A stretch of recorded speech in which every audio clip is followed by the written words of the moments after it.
what's at stake with the question about whether God exists. But let me make it clear. If God does not exist, there is no need for us to waste another word exploring this Christian faith. If God does not exist, I am worse than a fool to stand here and talk about him as though he did. If God does not exist, then you are all foolish for sitting here listening. If God does not exist, it is pure folly for us to get out of bed tomorrow and take a single productive step to do anything.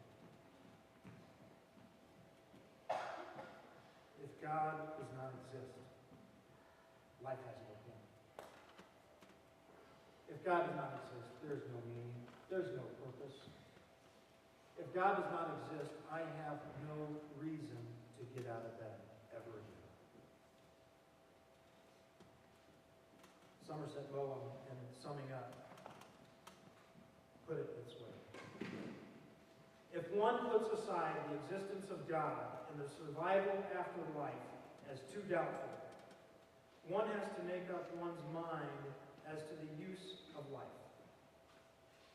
If death ends all, if I have neither to hope for good nor to fear evil, I must ask myself what I am here for, and how in these circumstances I must conduct myself. Now the answer is plain, but so unpalatable that most will not face it. If God does not exist, there is no meaning for life, and thus life has no meaning. And if God does exist, that changes everything, doesn't it? You all know the story of Frankenstein. Mary Shelley's famous story, which has been told in various renditions and translated and changed over time. But at the heart of the story of Frankenstein, we have this creature who was man-made. This crazy doctor put body parts together and then somehow gave life to this body.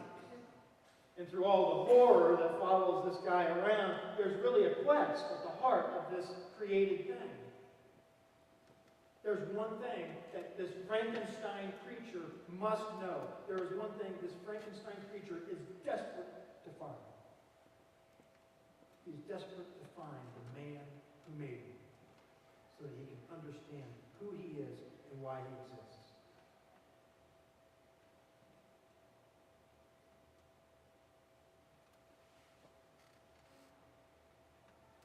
That's me and you.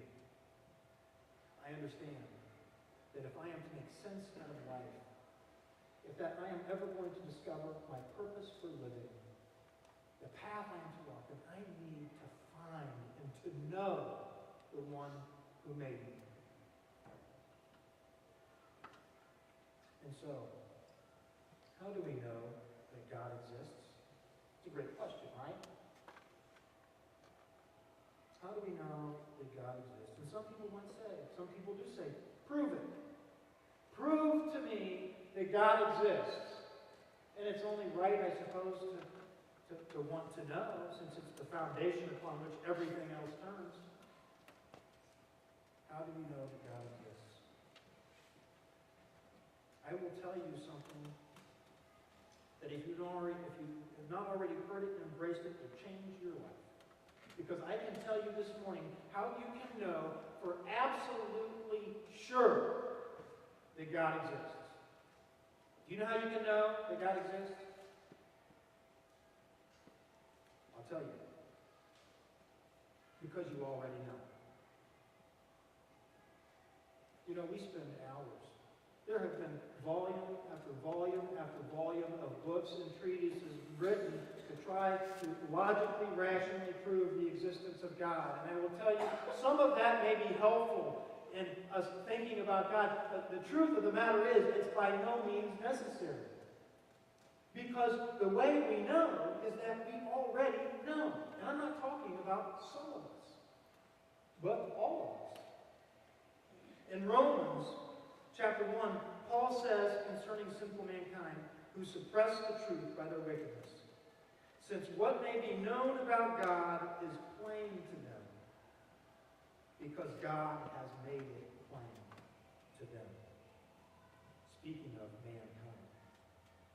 For since the creation of the world, God's invisible qualities, his eternal power and divine nature have been clearly seen, being understood from what has been made, so that men are without excuse.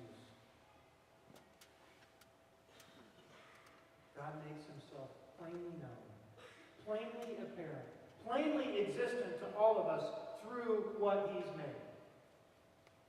For although they knew God, Paul continues, they neither glorified him as God nor gave thanks to God.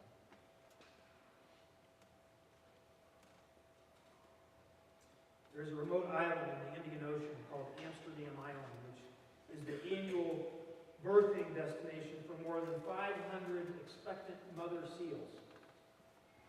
They have their pups in a huge colony and rear their pups for 11 months. And you can imagine the scene. I've seen pictures of it. Just covered with seals. Moms and babies. Hundreds and hundreds of them. These mother seals rear their pups for 11 months. But for most of that time, the mothers are actually out at sea gathering food to bring back to their young. And every mother feeds its young and only her young. Can you imagine that mess? How in the world would she know?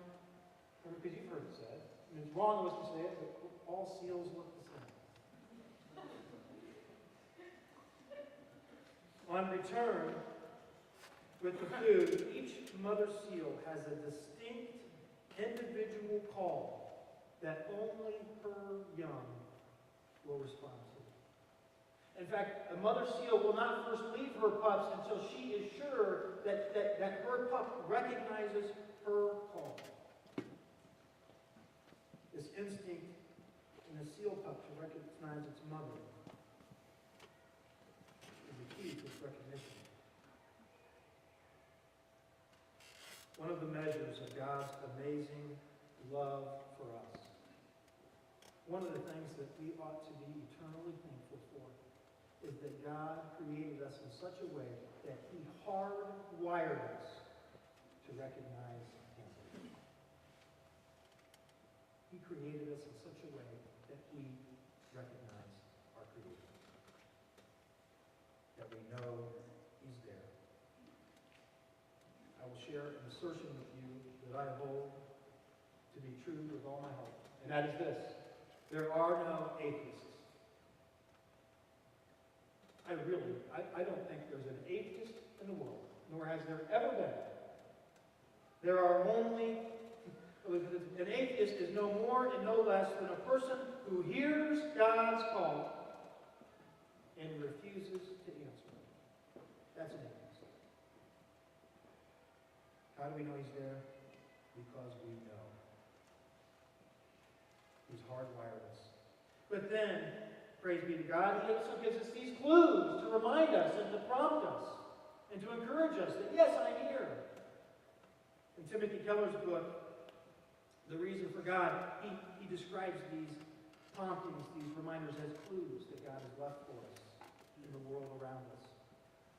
And there are several, and I'm not going to reiterate all these clues, but some of those include the order of the universe. The fact that the very precise and very specific and in so many ways extremely fragile order of the universe can only be explained by an intelligent creator. Or looking to the statistical impossibility of organic life ever happening by chance.